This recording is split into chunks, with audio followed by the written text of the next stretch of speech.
Hello everyone and welcome you all to the very new video of Hustlebeast.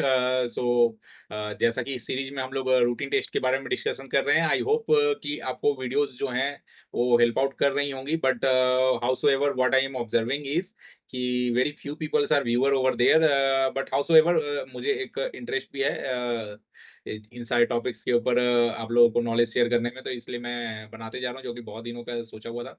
But if it is benefiting you to some extent, please I would request to अपने जैसे लोगों को share करो और इस channel के subscriptions को बढ़ाओ, क्योंकि डेफिनेटली इसमें मेहनत लग रही है, तो आपको भी कुछ इनपुट देना चाहिए, है ना।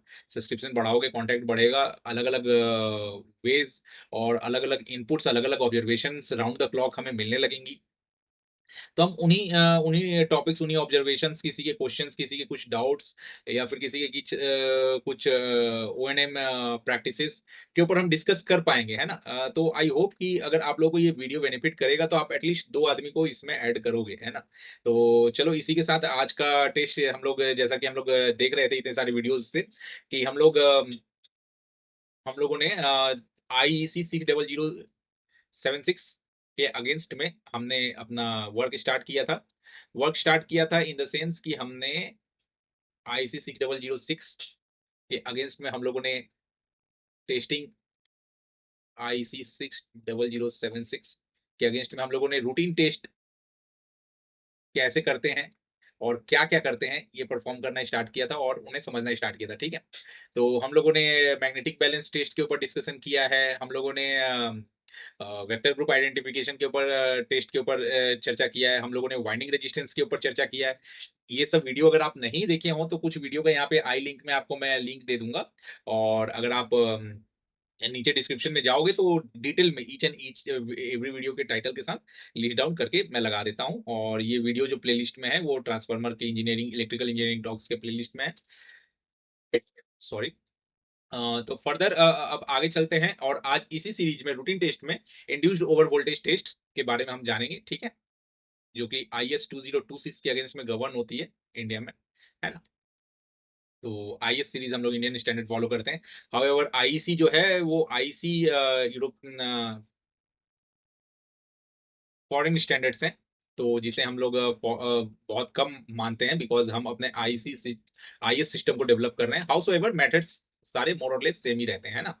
तो चलो, इंड्यूस्ड ओवर वोल्टेज टेस्ट के बारे में समझते हैं और इससे क्या बेनिफिट होती है वो समझते हैं, है ना। तो इंड्यूस्ड ओवर वोल्टेज टेस्ट हम कहाँ करते हैं? हम ट्रांसफार्मर में करते हैं, और किस साइड करते हैं? तो ये मान लो अगर हमारा ट्रांसफार्मर है, यहाँ पे मैं बना रहा हूँ, ये मान लो अगर आपका ट्रांसफार्मर है ना, ये उसका HV साइड है और ये उसकी LV साइड है। मानते हैं हम, ऐसा है, ऐसा फिक्स नहीं है, ऐसा जरूरी नहीं है। Let it be DYN11 transformer, है ना, वेक्टर ग्रुप DYN11 है, ठीक है। तो यानी इसके HV साइड में स्टार है और LV साइड में डेल्टा है। सॉरी, सॉरी, HV साइड में डेल्टा है और LV साइड में स्टार है, विथ 30 डिग्री फेज शिफ्ट, है ना। तो हम ये टेस्ट कहाँ करते हैं? हम ये टेस्ट बेसिकली LV साइड में करते हैं, ठीक है। LV के 3 टर्मिनल्स जो हैं, 2U, 2V, 2W, इसमें हमें सोर्स अप्लाई करना है। कैसा सोर्स? ऐसा सोर्स जो कि LV के वोल्टेज को, मान लो अगर इसका रेटिंग V वोल्ट है, तो इसको हम 2V तक अप्लाई कर सकें, प्लस फ्रीक्वेंसी जो है वो मिनिमम 2 टाइम्स अप्लाई कर सकें, ठीक है। तो ऐसे सोर्स से हमें इनको एनर्जाइज करना है। अब एनर्जाइज करेंगे तो क्या होगा? एनर्जाइज करेंगे तो डबल फ्रीक्वेंसी होने की वजह से, अगर वोल्टेज डबल भी होता है तो कोर्स सैचुरेट नहीं करेगा, ठीक है। फ्रीक्वेंसी बढ़ाने का आपको बेनिफिट समझ में आया, क्योंकि हम वोल्टेज बढ़ा रहे हैं। अब वोल्टेज क्यों बढ़ा रहे हैं उसको सेकेंडरी पॉइंट है, उसके ऊपर भी आएंगे। बट अब इंड्यूस्ड वोल्टेज, इसी से समझ में आ रहा है कि अगर हम इंड्यूस्ड ओवर वोल्टेज यानी 2 टाइम्स ऑफ द V, अगर मेरा रेटेड V है, यानी अगर मान लो मेरा रेटेड 433 वोल्ट्स है, तब हम इसमें कितना करेंगे? 866 वोल्ट AC के लगभग अप्लाई करेंगे, और फ्रीक्वेंसी कितनी कर लेंगे? फ्रीक्वेंसी हम डबल, यानी 50 हर्ट्ज की नॉर्मल रेटिंग है, तो 50 इंटू 2 100 कर सकते हैं, या फिर 3 टाइम्स ऑफ 50 कर सकते हैं, 150। नॉर्मली ये जो टेस्ट है ये 60 सेकेंड्स का होता है, मतलब 60 सेकेंड्स ये आप सोर्स लगा के रखोगे, thereafter slowly and slowly इसको डिक्रीज करोगे और ट्रांसफार्मर को डाउन करोगे। इसके अगेंस्ट में हम लोग टाइमिंग कैसे पकड़ते हैं? तो देखो, टाइम जो है, मान लो आपका रेटेड जो फ्रीक्वेंसी है, रेटेड फ्रीक्वेंसी 50 हर्ज है, तो टाइम कैसे निकलेगा? 120 इंटू रेटेड फ्रीक्वेंसी 50 हर्ज। हम टेस्ट कर रहे हैं मान लो 100 हर्ज पे, तो टेस्ट फ्रीक्वेंसी 100 हर्ज है, तो 1 2 60। इट मींस अगर 100 हर्ज पे करते हैं तो ऑलमोस्ट हमको 60 सेकंड अप्लाई करके रखना पड़ेगा। अगर यही हम 150 हर्ज पे करते हैं तो कितना होगा? 1 3 एंड दैट्स 40। तो मोर और लेस 40 सेकंड्स हम अप्लाई करेंगे, तो हम ये टेस्ट कंडक्ट करेंगे। इस सिनेरियो में क्या होगा जिससे हम समझ पाएंगे कि हाँ, इट्स ओके, हमारा जो हमने टेस्ट किया है वो सही है?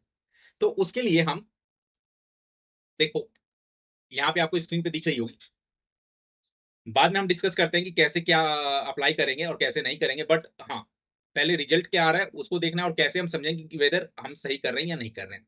देखिए, आपको स्क्रीन पे दिख रहा होगा, है ना? स्क्रीन पे मैं अपने पेन का कलर चेंज कर लेता हूँ। रेड कर लिया मैंने। अब देखो, स्क्रीन पे एक आपको ये ट्रेंड दिख रहा है, राइट ना? This blue colour is your nominal 50 hertz wave.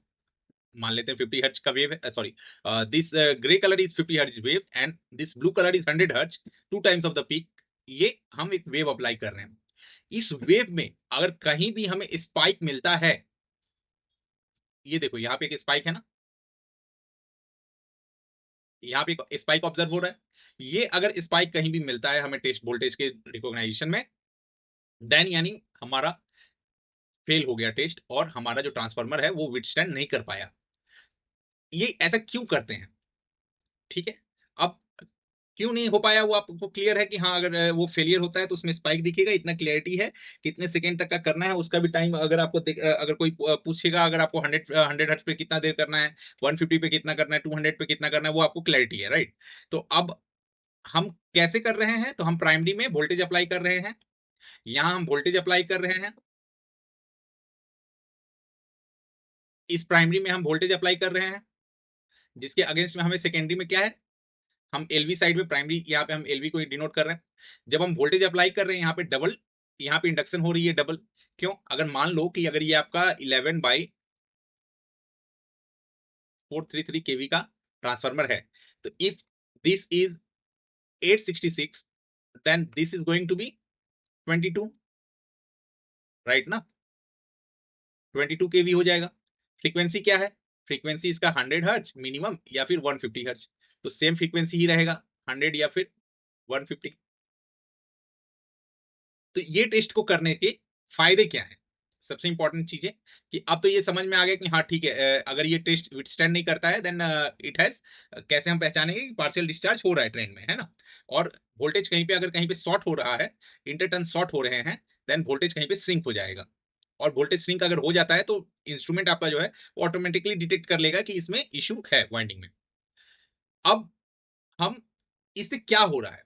इसे देखो, इस जब आप अप्लाई करते हो double the voltage and double the frequency, high amount of flux produce होता है ट्रांसफार्मर में, है ना? बाकी दूसरे साइड की वाइंडिंग ओपन ओपन सर्किटेड ही है, तो इसमें हाई अमाउंट में फ्लक्स प्रोड्यूस होता है। अब प्रोड्यूस होने की वजह से क्या होता है कि हम इससे ये समझ पाते हैं कि हमारा जो इंटरनल इंसुलेशन है, internal insulation means winding to winding, ठीक है? मीन्स एक टर्न टू टर्न लेयर, एक लेयर ऑफ इंसुलेशन है, उसके कॉइल है, कॉइल में लेयर्स है, मल्टीपल लेयर्स हैं, उनमें इंसुलेशन आ रही है। इंसुलेशन जो है बिटवीन द लेयर्स वो इंस्टिंक्ट है, ठीक है, इंटीग्रेटेड है। तो कॉइल जो हम मोल्ड किए हैं वो कॉइल कहीं से लीक नहीं हो रहा है, उसकी इंसुलेशन वीक नहीं हो रही है, इसलिए हम हायर वोल्टेज और हायर फ्रीक्वेंसी पे ये टेस्ट करते हैं, जिसमें हम लोग एलवी साइड में क्यों अब एलवी साइड लेते हैं वो मैटर है। अब क्यों एलवी साइड लेते हैं वो हम देखेंगे। देखो, आप एलवी साइड अगर लेते हो तो आपके पास एलवी में आप, हमने कितना देखा है एलवी में या तो 433 रहेगा या तो 690 रहेगा, ठीक है? यही एलवी वोल्टेज रहेंगे, या फिर 9220 इस टाइप के भी वोल्टेज आते हैं कन्वर्टर ड्यूटी ट्रांसफार्मर में। तो ये वोल्टेजेस आप जनरेट कर सकते हो, आपके पास जनरेटर अगर रहेगा तो ये वोल्टेजेस आप जनरेट कर सकते हो। बट अगर आप एचवी साइड में यही टेस्ट करोगे तो मिनिमम आपको 6.6 केवी के लिए या फिर 11 केवी के लिए, तो 6.6 केवी और 11 केवी जनरेट करना डबल द सोर्स, यानी 6.6 का कितना हो जाएगा 13.2 केवी। 13.2 केवी जनरेट करना फिजिबल है? फिजिबल नहीं है, क्योंकि इस टेस्ट में लोडिंग नहीं आने वाला है। बट इस टेस्ट में क्या है, double the frequency and double the voltage, minimum double frequency पे और डबल वोल्टेज पे हम टेस्ट ये कर रहे हैं। तो अगर हम इतना हाई वोल्टेज का अगर टेस्ट करते हैं तो हमारे पास फिजिबिलिटी नहीं है जनरेट करने की, तो हम ये टेस्ट इसीलिए एचवी साइड में नहीं करते हैं। तो आई होप कि ईच एंड एवरी टॉपिक को रिलेटेड टू मैं इंड्यूस्ड ओवर वोल्टेज टेस्ट मैं क्लियर करवा पाया हूं आपको। अगर फिर भी आपको कोई कुछ डाउट है इसमें तो आप फ्रीली कमेंट बॉक्स में कमेंट कीजिए, और डेफिनेटली अगर आपको ये वीडियोस हेल्प कर रहे हैं तो अपने दोस्तों के साथ शेयर कीजिए। See you in the next video.